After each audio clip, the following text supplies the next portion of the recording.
Mars 2011, Massy-Palaiseau. Suite à une défenestration, Justine Brudon et son bébé Adam sont retrouvés morts au pied de l'immeuble où ils vivaient.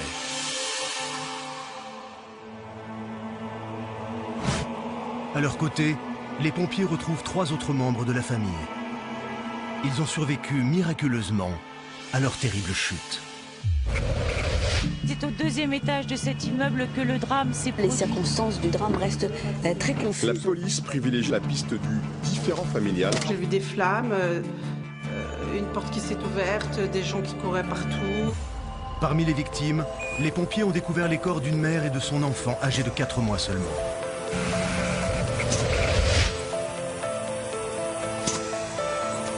Les rescapés, encore en état de choc, n'ont pas pu expliquer leurs gestes. Selon les premiers éléments de l'enquête, des phénomènes étranges auraient poussé toute la famille à se défenestrer. Je supplie ma mère d'arrêter. Elle me dit c'est trop tard, on ne peut pas. On ne peut plus revenir en arrière. Et on entend des bruits sourds dans les murs. Et puis ça s'arrête pas. Et on comprend que la porte vient de lâcher. Et on sait que tout est fini là. Ça fait. Justine, elle avait le petit dans les bras, elle a sauté la première. On a affaire à une femme qui prend son enfant pour fuir le diable.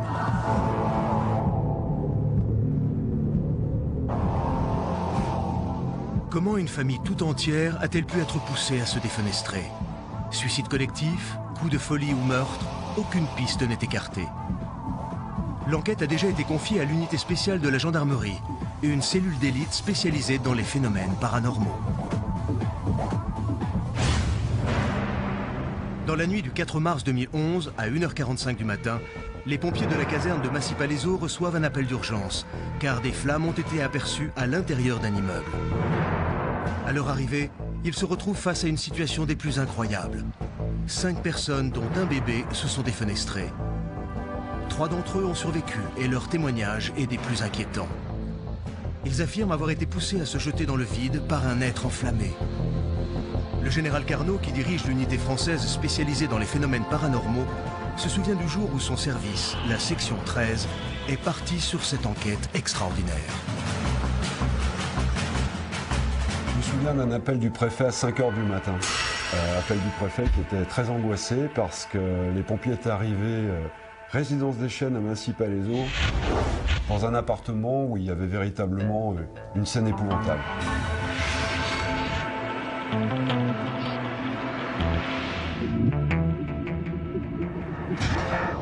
À notre arrivée, on constate que par précaution, les pompiers ont coupé l'électricité, ce qui ne nous facilite pas les investigations. Parmi les hommes que commande le général Carnot, il y a le capitaine Brunel. À la tête du département d'investigation de la section 13 depuis 34 ans, il a été particulièrement marqué par cette affaire, car son esprit plutôt cartésien va se heurter à quelque chose d'inimaginable. On arrive sur les lieux, apparemment il y a une violente bagarre, mais on n'a pas vraiment d'informations.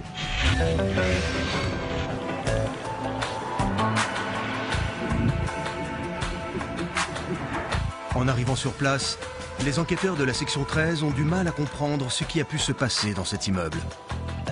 Le lieutenant Etchebarri, qui dirige la cellule scientifique de la section 13, arrive sur place à 2h du matin afin d'expertiser la scène du drame. La mère était allongée dans un coin, l'enfant pas très loin. On pense qu'on a affaire à une scène de ménage qui aurait mal tourné.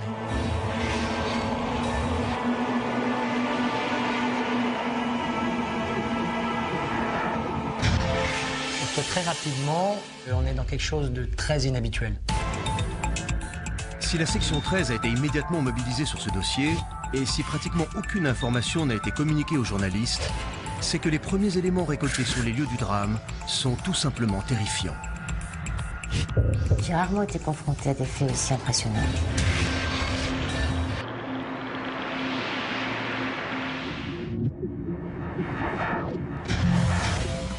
Le commandant Lournec, experte en psychologie au sein de la section 13, arrive sur place pour entendre les survivants du drame.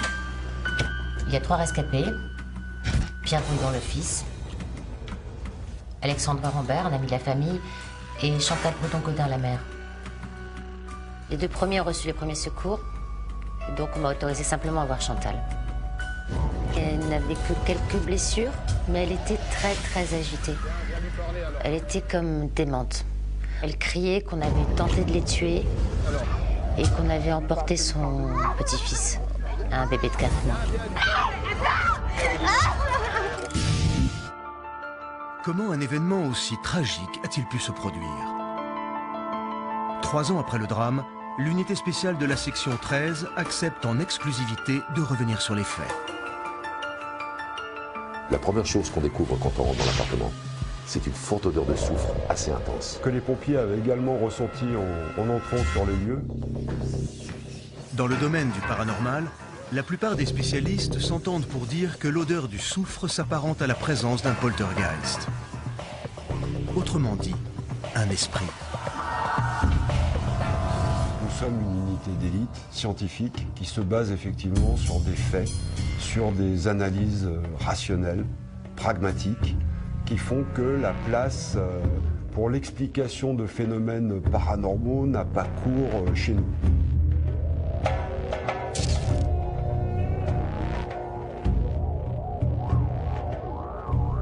À l'époque, je n'ai pas accès au dossier.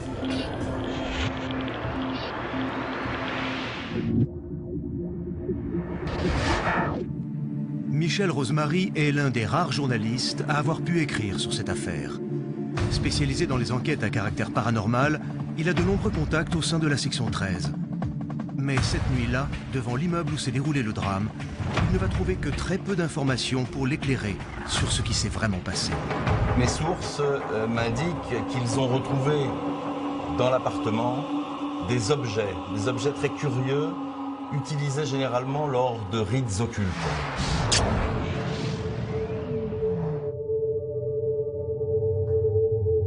Dans le salon, on constate évidemment la présence d'une table.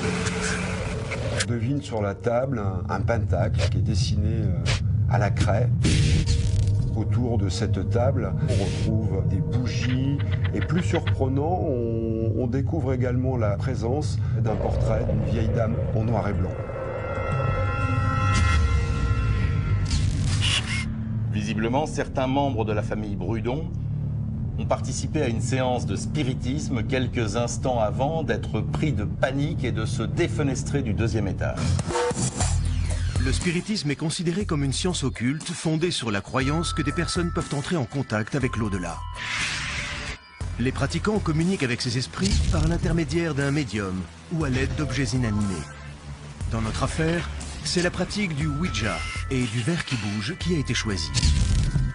Les participants se tiennent assis autour d'une table sur laquelle est posé un pentacle marqué des lettres de l'alphabet.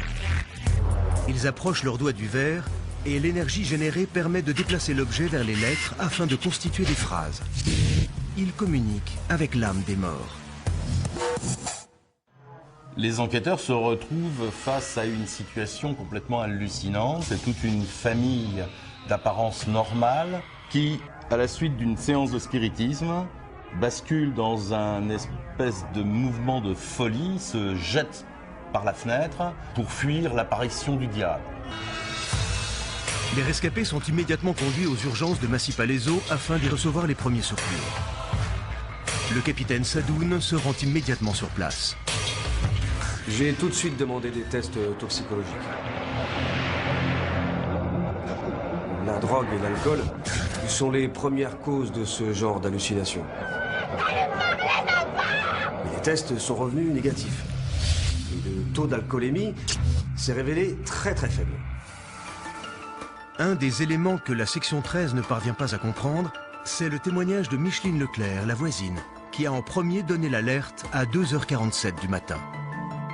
J'ai vu des flammes, une porte qui s'est ouverte, des gens qui couraient partout. Elle a été réveillée par des cris atroces qu'elle entendait, et là elle a regardé par le judas de la porte. J'ai été réveillée vers 2h30 du matin par un bruit mais fracassant. Au départ, j'ai cru que c'était une bande de jeunes dans la rue. Et en fait, pas du tout. Je me suis rendu compte que les bruits étaient beaucoup plus proches. J'ai ouvert ma porte, j'ai vu des flammes, de la fumée. Et là, elle nous dit qu'elle voit une silhouette en feu sortir de l'appartement. Je suis immédiatement rentrée chez moi. J'ai fermé ma porte, j'ai mis une serpillière mouillée et j'ai appelé tout de suite les pompiers. Le plus perturbant, c'est que si on fait le comparatif entre le récit des victimes et l'heure à laquelle Micheline Leclerc prétend avoir vu sur le palier cette silhouette enflammée, ça correspond exactement à l'heure où Chantal, Pierre et Alexandre affirment avoir réussi à pousser le démon dehors. Ce témoignage inexplicable de la voisine des Brudon coïncide d'autant plus avec d'étranges marques retrouvées un peu partout dans l'appartement. En fait, l'appartement était rempli de petites traces de combustion sur le sol et également sur les murs du couloir et de la chambre. Bref, à chaque endroit où le diable aurait été vu. Plus troublante encore, c'est la forme très particulière de ces marques. Une forme qui n'est pas sans rappeler celle d'une main ou d'un pied. En fait, si on se réfère aux documents, on a vraiment l'impression de voir des traces de mains étranges. Mais en fait, il ne s'agit pas du tout de taches de salissure, mais bel et bien de marques de combustion. J'ai entendu parler de ces traces de mains et de pieds. J'ai même vu quelques clichés.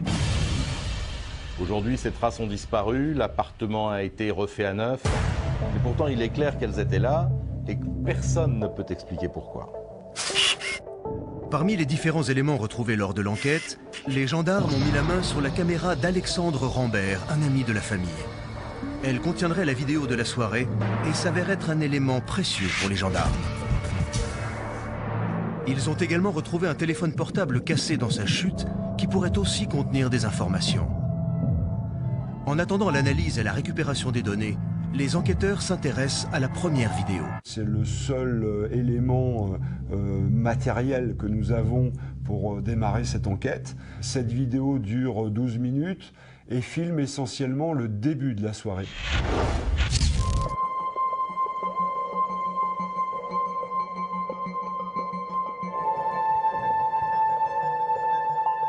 Tu filmes? Oui, bah ça m'arrangerait. Ça fait 30 ans qu'on a fait parc ensemble, ou je sais pas, voilà. Mais comment tu fais pour dormir avec le petit alors du coup toi? Parce que tu te lèves tôt le matin. Les boules de caisse. Les boules de caisse. Du coup le réveil. Je t'allège un peu. Non, non, filme-nous. Ouais. Avec mon copain. Avec le copain? D'accord. Dis bonjour à Adam.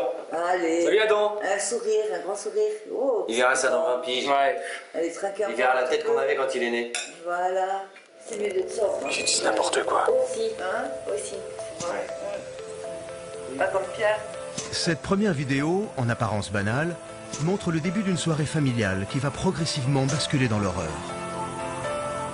On y voit les derniers instants de vie de Justine, la femme de Pierre. Tous ont accepté de revoir ces images 3 ans après le drame. Leur témoignage n'a pas changé et reste conforme aux déclarations de 2011.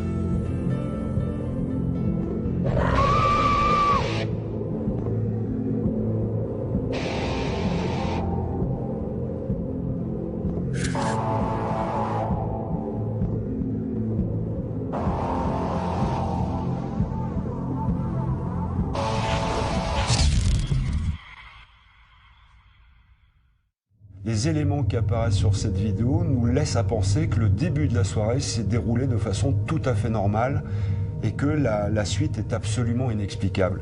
Ça marche comment ça? Le début de soirée se passe parfaitement. Les amis se retrouvent avec plaisir et décident de passer à table. On se passe la caméra, on se chambre un peu, on chambre ma mère, Justine, on parle de tout, enfin du travail.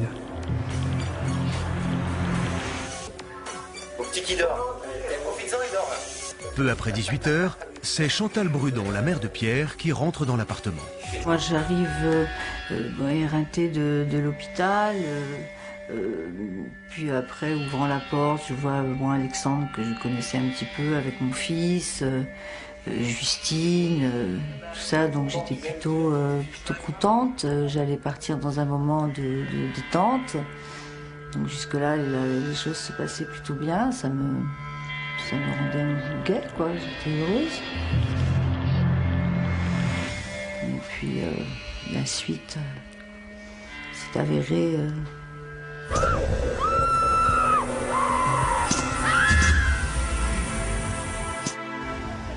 Comment une soirée familiale, en apparence banale, a-t-elle pu se terminer en drame? Qu'est-ce qui a pu pousser 4 adultes et un nourrisson de 4 mois à se défenestrer le soir du 10 mars 2011?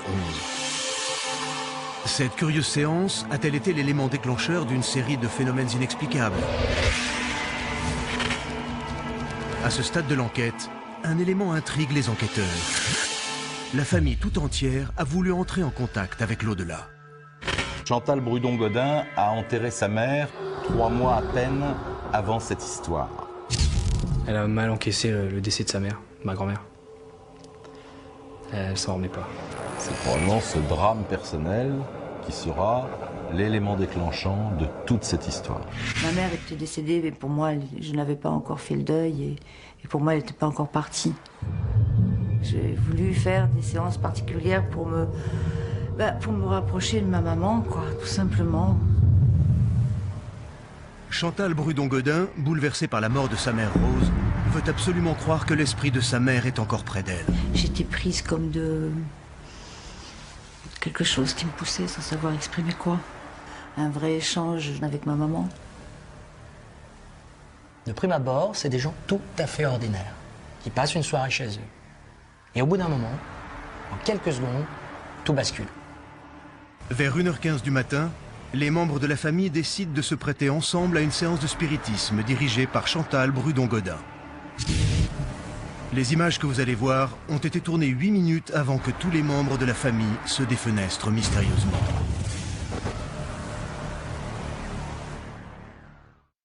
Viens Alex, viens. Viens.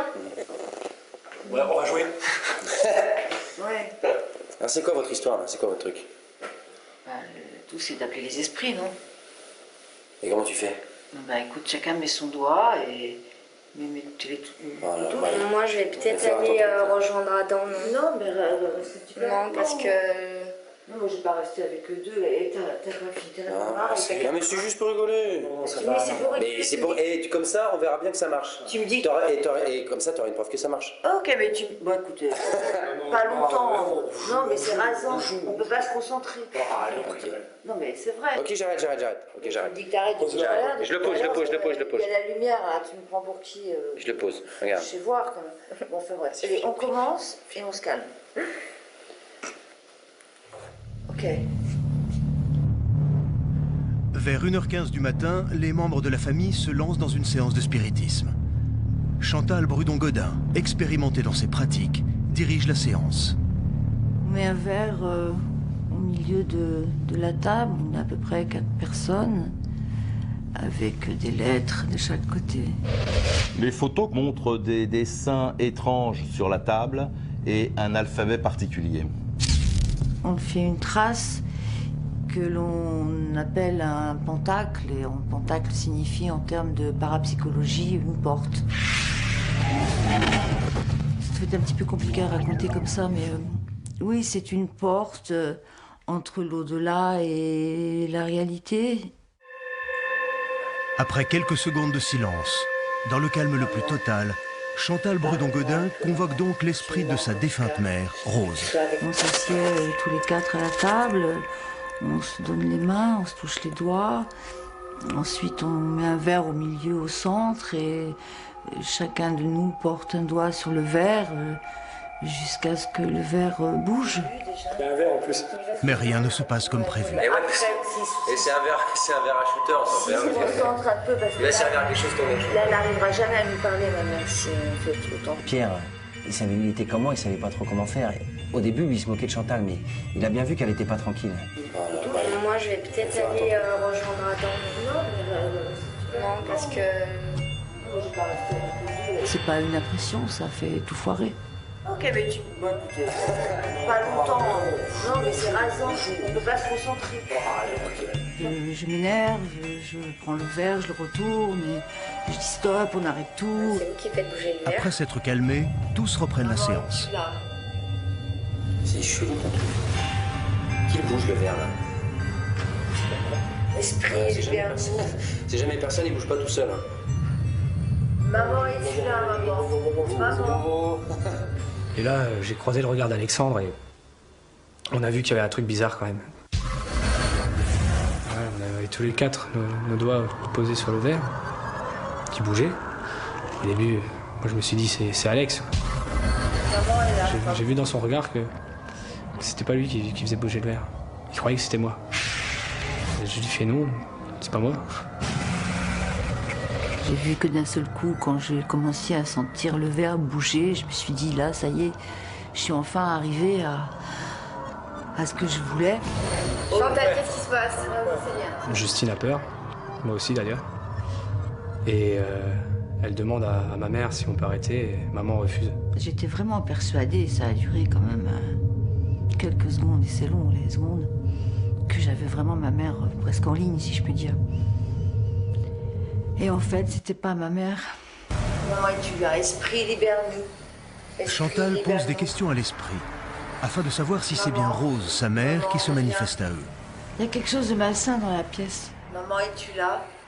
Maman, es-tu là? Esprit, libère-nous. Esprit, libère-nous.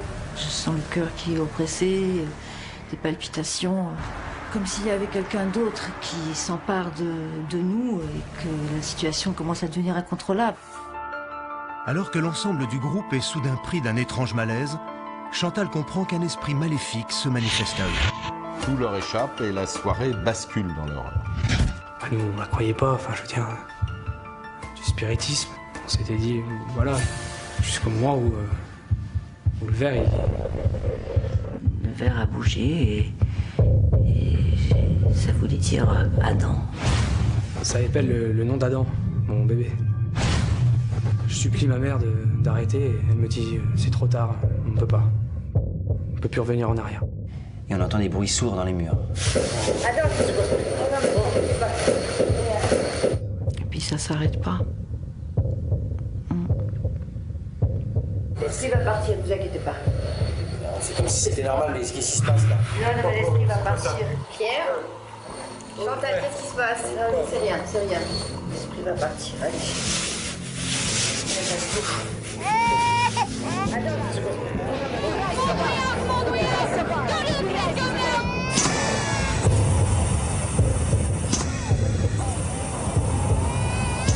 Quand Justine entend ça, elle réagit immédiatement.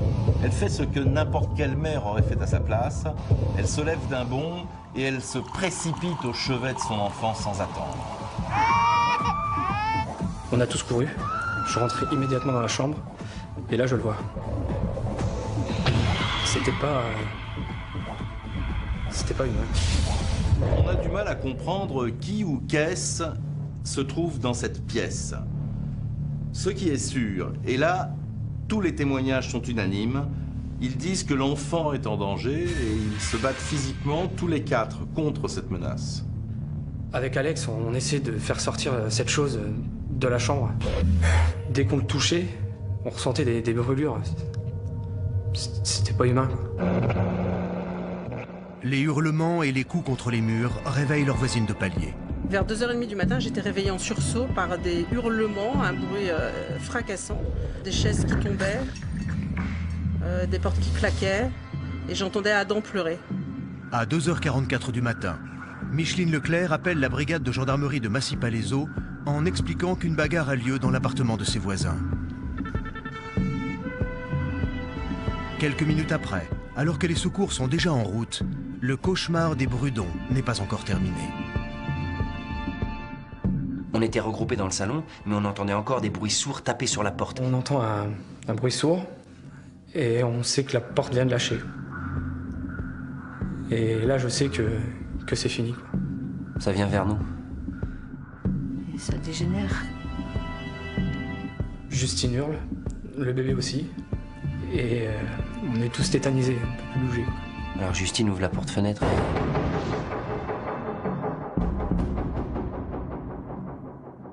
On n'a pas le choix, on ne peut pas lutter. C'est la solution, il nous reste que cette solution.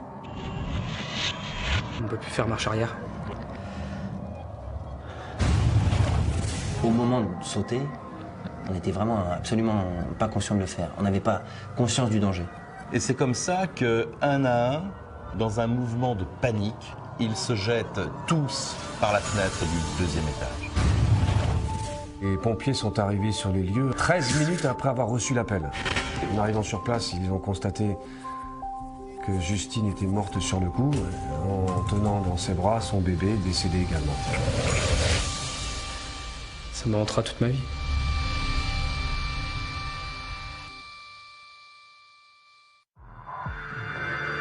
D'après les membres de la section 13, les faits sont sans équivoque. À la suite d'une séance de spiritisme, les membres de la famille Brudon sont pris de panique et se jettent un par la fenêtre. Justine Brudon, 33 ans, et son bébé Adam, âgé de 4 mois, sont tués dans leur chute. L'analyse des extraits vidéo par la section 13 n'a pas permis de mettre en évidence les raisons qui ont poussé la famille Brudon à se défenestrer. Qu'ont-ils tenté de fuir le soir du 10 mars 2011? Tous sont formels et affirment dans leur déposition avoir été agressés et poussés à commettre l'irréparable par le diable. Même si la section 13 a des explications tout à fait probables sur la manière dont les événements se sont déroulés, il fallait encore en trouver les origines. Si les faits tels qu'ils sont racontés par les victimes sont très impressionnants et apparemment sans équivoque, l'analyse scientifique de chaque élément éclaire l'affaire sous un tout nouvel angle. Bien souvent, c'est la résolution de ces petits mystères qui nous guide vers la solution. Donc avec l'équipe, on a repris l'ensemble du dossier, histoire de voir s'il n'y avait pas des détails qu'on aurait pu oublier. Les membres de la section 13 se penchent alors plus en détail sur les différents dossiers médicaux des rescapés. On découvre qu'Alexandre Ambert est pris de nausées avant la séance de spiritisme et apparemment Chantal et Pierre souffrent des mêmes maux. Sensations étranges, vertiges, nausées, maux de tête, ce sont les sensations éprouvées par toutes les personnes présentes ce soir-là.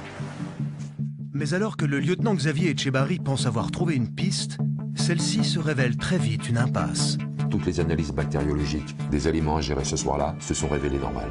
Aucune trace de toxine dans les aliments qui aurait pu provoquer ce genre de symptômes. Non mais c'est ridicule. Vous pensez vraiment qu'une intoxication alimentaire peut pousser des gens à se défenestrer? Pourtant, c'était évident que tous souffraient des mêmes symptômes. Nous devions juste en trouver l'origine. La piste de l'intoxication n'est alors pas totalement écartée. Si elle ne trouve pas son origine dans les aliments ingérés ce soir-là, elle pourrait en revanche provenir d'une source encore plus dangereuse. C'est seulement en étudiant en détail le rapport d'enquête que le lieutenant Etchebarri s'est rendu compte qu'il avait été fait mention d'une panne de la chaudière de l'immeuble. Ça peut paraître un peu idiot, mais si vous connaissez les bâtiments HLM, vous devez savoir qu'ils sont très bien chauffés. Et justement, c'était le cas de cet immeuble. Sauf que la veille du drame, un problème important est survenu au niveau de la chaudière collective de l'immeuble. La totalité du bâtiment s'est retrouvée sans chauffage central le vendredi soir et la réparation n'était prévue que pour le lundi matin. Chantal Brudon choisit alors d'utiliser un vieux chauffage d'appoint. Avec un bébé de 4 mois, il fallait absolument trouver une solution. En faisant le lien entre les symptômes ressentis par les victimes et ce problème de chauffage, le lieutenant Xavier Etchebarri pense instantanément à la première cause d'intoxication domestique recensée chaque année en France. Le monoxyde de carbone. Le plus simple des oxydes de carbone. En gros, c'est une molécule composée d'un atome de carbone et d'un atome d'oxygène. En fait, c'est un gaz qui est à la fois inodore, incolore, insipide et non irritant. En clair, il est indétectable par l'humain, mais extrêmement toxique. Chaque année, plus de 6000 personnes sont intoxiquées au monoxyde de carbone et 300 d'entre elles meurent suite à un arrêt respiratoire. Le chauffage d'appoint utilisé par Chantal Brudon le soir des faits intéresse alors les enquêteurs de la section 13. Car un tel appareil peut générer lors d'un dysfonctionnement des émissions gazeuses particulièrement dangereuses, entraînant des troubles chez les individus. Mais là où ça devient intéressant, c'est que le monoxyde de carbone peut être aussi responsable d'autres symptômes, neurologiques cette fois-ci, comme des hallucinations, des troubles émotionnels, la perte de conscience, voire même la démence. Visions étranges, apparition de silhouettes, syndrome de peur panique, bruit effrayant d'origine inconnue. Tous les témoignages dans cette affaire sont vraiment édifiants. Parce que quand le cerveau est mal alimenté en oxygène, il est capable de nous faire voir ou entendre n'importe quoi. Et d'agir n'importe comment aussi d'ailleurs. Ajoutez-y un conditionnement psychologique, comme par exemple une séance de spiritisme. Alors ça peut expliquer les actes de folie et les hallucinations collectives dont ils ont été victimes ce soir-là. Les autres phénomènes paranormaux ayant été révélés ce soir-là vont également faire l'objet d'une tentative d'explication. En visionnant la vidéo, on peut pourtant voir très clairement le verre bouger de façon incroyablement rapide sur la table. comme poussés par une force surnaturelle. On sentait une force. Personne ne bougeait ce verre. Vous entendez? Personne ne bougeait ce verre. Je suis persuadé qu'ils sont tous de bonne foi quand ils affirment qu'ils ne font pas bouger le verre de leur propre volonté. Et parfois nos sens nous jouent des tours, et si vous ajoutez à cela le monoxyde de carbone... Concrètement, ils ont tous le doigt sur le verre. L'esprit va partir. Pierre, Chantal, qu'est-ce qui se passe? On entend des murmures horribles dans le babyphone. Une espèce de voix bizarre, un langage... J'avais jamais entendu ça.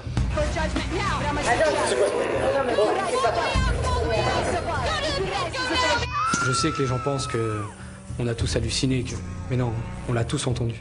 On a tous entendu quelqu'un appeler à Adam. Quelqu'un entend quelque chose, il est tout seul, non. Mais là, on était 4. À ce stade de l'enquête, la thèse du spiritisme ne semble pas convenir aux membres de la section 13. À ce jour, le spiritisme n'a pas été reconnu comme une science basée sur des faits avérés. Des scientifiques se sont penchés sur la pratique de la transcommunication instrumentale, appelée aussi TCI, permettant d'enregistrer des images de l'au-delà au cours de séances de spiritisme. L'objectif est d'utiliser les ondes radio afin d'établir un contact enregistré sur bande magnétique avec les morts. Dans leur rapport, les experts ont démontré que ces communications étaient probablement terrestres et qu'elles n'apportaient aucune piste sérieuse. Les enquêteurs de la section 13 vont donc approfondir d'autres pistes plus rationnelles permettant d'expliquer la défenestration des Brudons. Concernant les bruits étranges dans le babyphone, j'ai envie de dire qui n'a jamais fait l'expérience d'interférence radio avec un talkie-walkie. C'est le même principe. Il y a un émetteur qui produit des ondes et un récepteur qui les reçoit.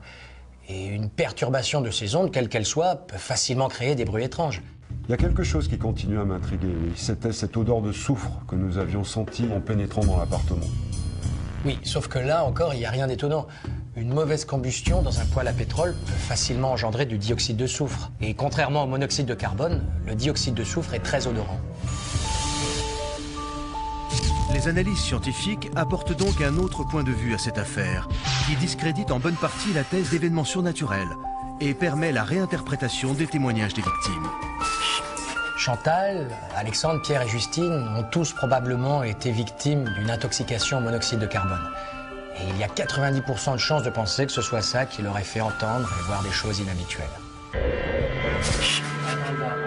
Persuadés d'avoir en partie résolu ce mystère, les enquêteurs de la section 13 vont de nouveau se retrouver dans une impasse.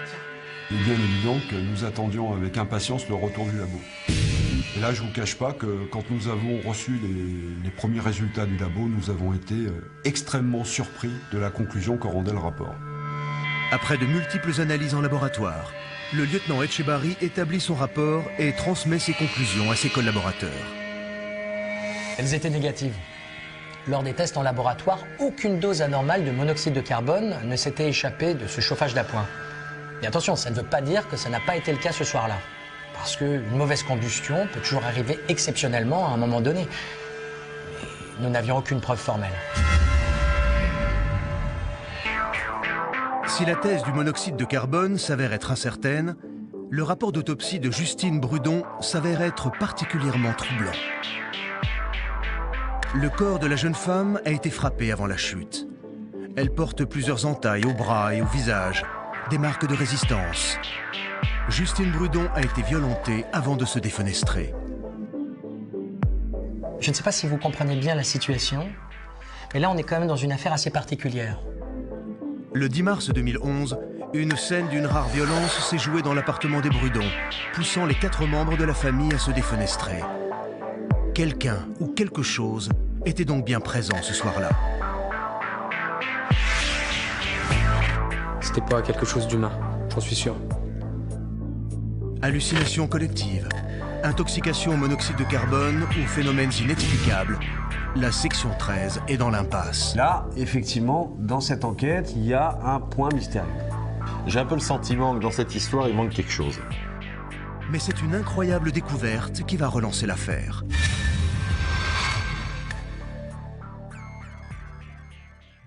Dans cette enquête, nous avons mis la main en poussant nos investigations sur un certain nombre d'éléments extrêmement troublants. Le 11 mars 2011, soit 19 heures après les faits, la section 13 reçoit les données du téléphone d'Alexandre Rambert, endommagé lors de la soirée.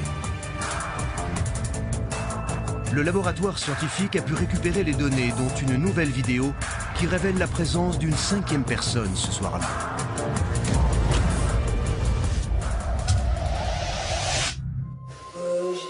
L'homme qui apparaît sur cette vidéo s'appelle Bernard Godin. Il est le tout nouveau compagnon de Chantal. Sous le choc lors de leurs premières auditions, aucun membre de la famille, ni Alexandre Rambert, n'ont évoqué la présence de cet homme le soir des faits. Lors de leur deuxième audition, Pierre et Chantal Brudon, ainsi qu'Alexandre Rambert, affirment que Bernard Godin n'a pas participé à la soirée et qu'il n'a assisté aux événements à aucun moment. Il était évident que Bernard Godin était une des clés essentielles de cette affaire. Et en poussant nos investigations sur lui, très rapidement, cela a porté ses fruits. Devant ce tout nouvel élément, les enquêteurs veulent auditionner Bernard Godin. Ils se rendent immédiatement à son domicile. Au moment de leur arrivée sur les lieux, Bernard Godin n'est apparemment pas présent dans l'appartement. On terminait les premiers relevés, les premières captations vidéo et photos dans l'appartement. Et là, on entend un bruit bizarre. On retrouve Bernard Godin, prostré et ensanglanté dans sa salle de bain.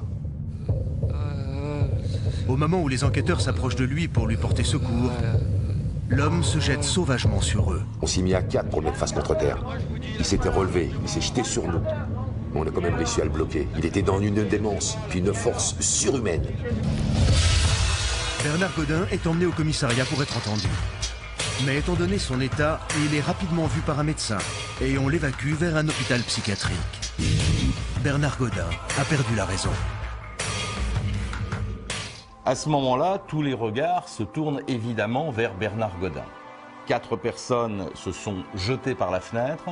Il est le suspect numéro 1.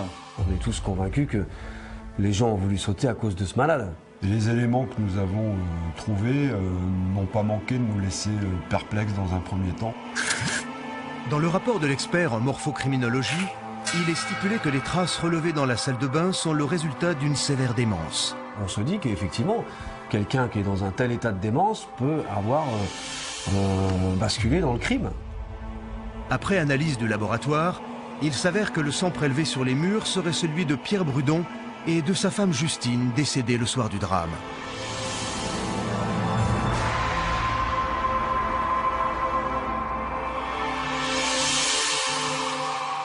L'étude des relevés d'empreintes a permis d'identifier les traces de mains retrouvées dans la salle de bain. Elles correspondent aux mêmes traces retrouvées dans l'appartement des Brudon. On se dit qu'effectivement, il y a dû y avoir une bagarre dans l'appartement et que c'est lui qui les aurait poussés à se jeter par la fenêtre. Franchement, j'espère une seconde que l'affaire est résolue et que je vais pouvoir rentrer chez moi. Qui est réellement Bernard Godin? Qu'a-t-il fait le soir du drame?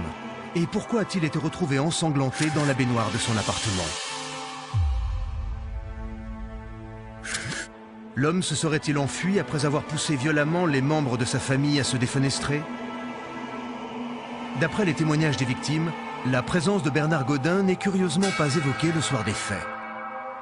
Innocent ou coupable, Bernard Godin est au centre des investigations de la section 13.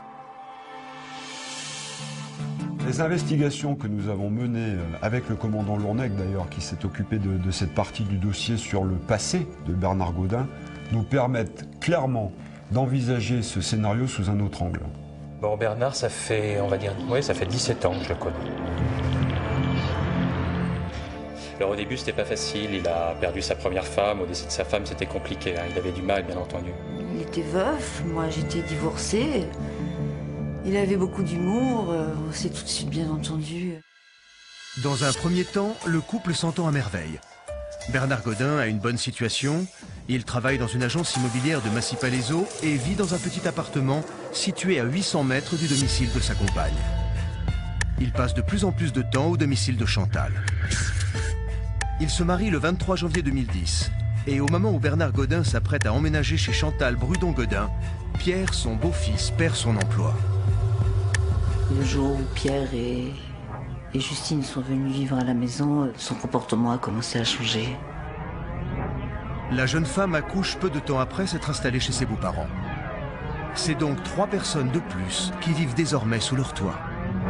Il était à bout, il était très fatigué, il était stressé, il n'arrivait pas à dormir à cause du bébé qui pleurait tout le temps. Évidemment, ça n'a pas été facile. Ils accueillent un jeune couple et leur nouveau-né, le tout dans un appartement d'à peine 60 mètres carrés. Progressivement, des tensions apparaissent entre Bernard Godin et Pierre Brudon, son beau-fils. Il me rabaissait tout le temps. T'as pas de travail, t'es un raté. L'un voulait pas céder, l'autre non plus, c'était sans arrêt, voilà. 2 coqs dans une basse-cour. Ma mère, au début, oui, elle prenait un peu ma défense. Puis après, elle se laissait écraser par Bernard, comme tout le temps. Le 28 février 2011, Bernard et Pierre ont une violente altercation. Ouais, je m'en rappelle très bien. Ouais. Adam était en train de pleurer et il avait faim. Et là, il est rentré dans la cuisine comme un cinglé.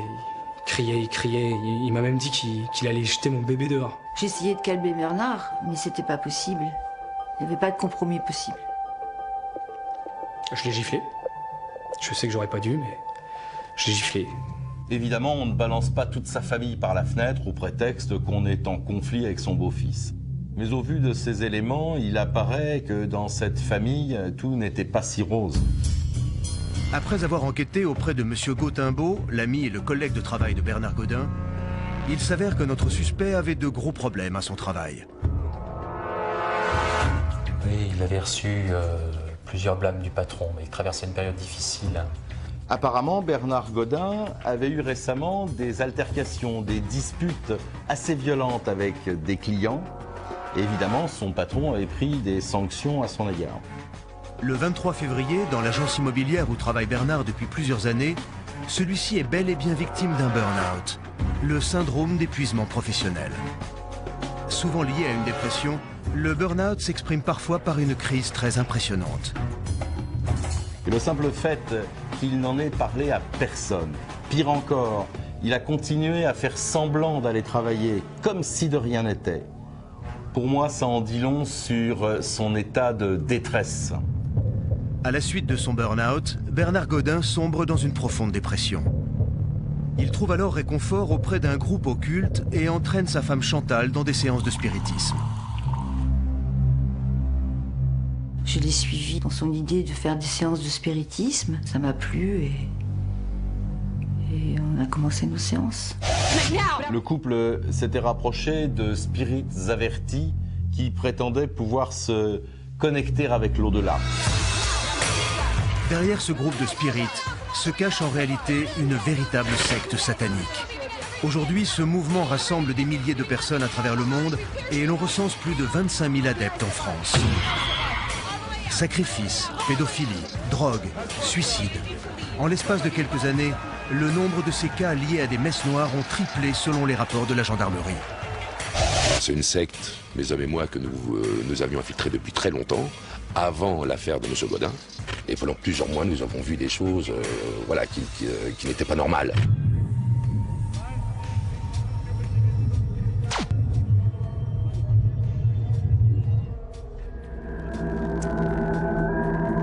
Il faisait des séances où il y avait une personne au milieu, énormément de personnes autour, où ils étaient conditionnés.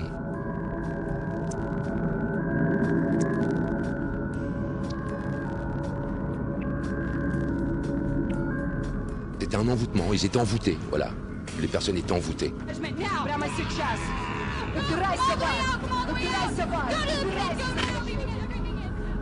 Bernard Godin et sa femme Chantal sont alors conviés à des messes noires au cours desquelles ils assistent à des rituels extrêmement choquants.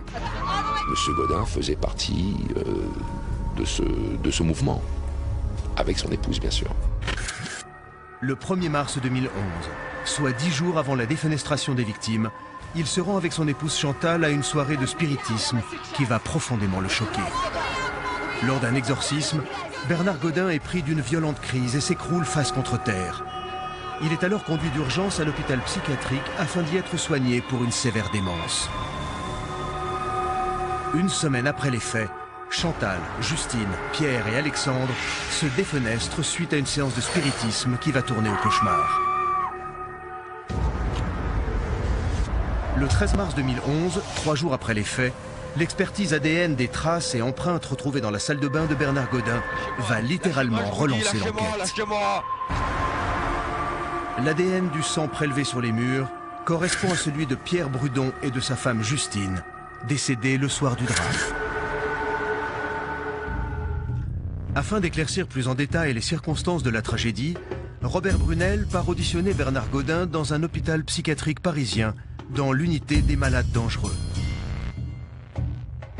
Alors en UMD, quand j'étais le voir pour la première fois, il était assis, on était face à face, il était prostré, vraiment prostré sur lui-même, quoi. Et petit à petit, il s'est dévoilé. En rentrant chez lui, le soir assez tard, il a vu sa famille et quelques amis en train de faire une séance de spiritisme. Maman est tu là, esprit libère-nous. Esprit libère-nous. Et il ne voulait absolument pas y participer parce qu'il était fatigué. Au fur et à mesure de l'interrogatoire, le capitaine Brunel va progressivement reconstituer les faits. À 1h45 du matin, exténué, Bernard Godin quitte le salon et se dirige vers la chambre pour dormir. Pendant ce temps-là, la séance de spiritisme se poursuit et les participants sont de plus en plus conditionnés et anxieux. L'esprit va partir. Au même moment, le bébé de Justine se met à pleurer et réveille Bernard Godin. Dans la nuit, il entend du bruit, un bébé pleurer. Agacé par les pleurs du bébé, Bernard Godin crie le nom d'Adam afin que quelqu'un aille s'en occuper. Ça épelle le nom d'Adam. On a tous entendu quelqu'un appeler à Adam. Il tape au mur. Et on entend des bruits sourds dans les murs. Le bruit continue, il se lève. Bernard Godin se dirige vers la chambre du bébé afin de le calmer. Au même instant, Justine se rend au chevet de son enfant et y aperçoit Bernard Godin.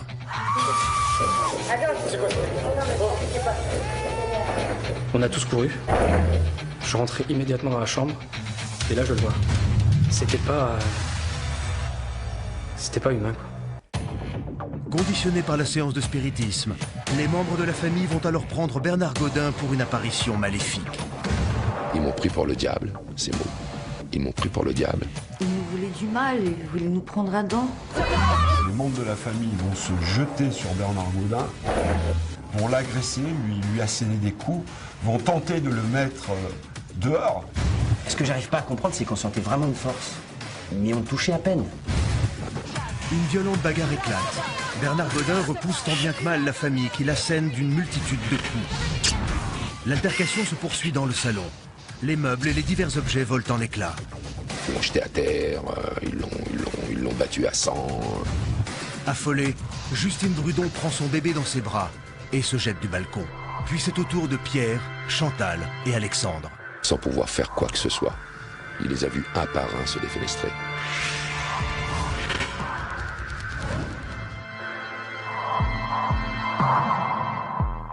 Il est parti dans son deuxième appartement, où nous l'avons retrouvé. Il était en sang, recroquevillé dans la salle de bain, et sa vie s'est arrêtée là. Il a basculé dans la folie. Vous vous rendez compte de voir ça devant ses yeux, sa famille se jetait par la fenêtre. C'est la chute d'un homme aux enfers. L'enquête psychologique menée sur la personne de Bernard Godin permet la réinterprétation du drame de ce 10 mars 2011. Et chose troublante, aucun des protagonistes présents lors de cette soirée tragique n'a souhaité porter plainte contre lui. Je vous assure que c'était pas Bernard. J'en suis sûre, c'était pas Bernard. Il n'a pas pu défenestrer un par un tous les membres de sa famille. Les experts qui ont été mandatés par le tribunal pour se pencher sur le cas de Bernard Godin ont déclaré ce dernier irresponsable. Depuis cette nuit de mars 2011, Bernard Godin a sombré dans la démence. Reconnu non responsable des faits, il est aujourd'hui interné dans un hôpital psychiatrique et plongé dans un profond mutisme. Officiellement, l'affaire est résolue et classée. Mais aujourd'hui, il y a encore des choses que je ne m'explique pas. Et c'est justement pour ça que j'étais persuadé que tout n'avait pas été dit sur cette affaire. Oui, on nous donne un certain nombre d'explications parfaitement logiques. Sauf que j'ai l'impression qu'il manque quelque chose. Malgré le classement officiel de l'affaire, les membres de la section 13 restent sceptiques. Des zones d'ombre persistent dans cette mystérieuse histoire. Tout n'a pas pu être expliqué scientifiquement. Je pense notamment au témoignage de Micheline Leclerc et ainsi que les fameuses traces étranges que l'on a retrouvées dans l'appartement. Non, les pompiers sont formels. Quand ils sont arrivés dans l'appartement, il n'y avait pas d'incendie. Et s'il y avait eu de toute façon une flamme de cette dimension devant la porte, l'appartement aurait été complètement carbonisé. Pourtant, Micheline Leclerc est une personne tout à fait saine d'esprit. Elle n'a rien bu, elle n'a pas pris de médicaments ce soir-là. Une voisine qui voit une silhouette en feu. Des traces inexplicables de brûlures en forme de mains et de pieds. Et une femme persuadée que son mari est possédé. Oui, c'est vrai, ça laisse perplexe le plus cartésien d'entre nous. La section 13 a officiellement résolu l'affaire de la défenestration de Massy-Palaiseau. Celle-ci a d'ailleurs été classée sans suite par le procureur de la République auprès de la Cour d'appel de Versailles. Rien de paranormal n'a clairement été identifié dans ce dossier, même si encore aujourd'hui, il reste des éléments non expliqués et des questions en suspens. Personne ne saura jamais ce qui s'est réellement passé dans l'appartement des Brudon, cette nuit du 10 au 11 mars 2011.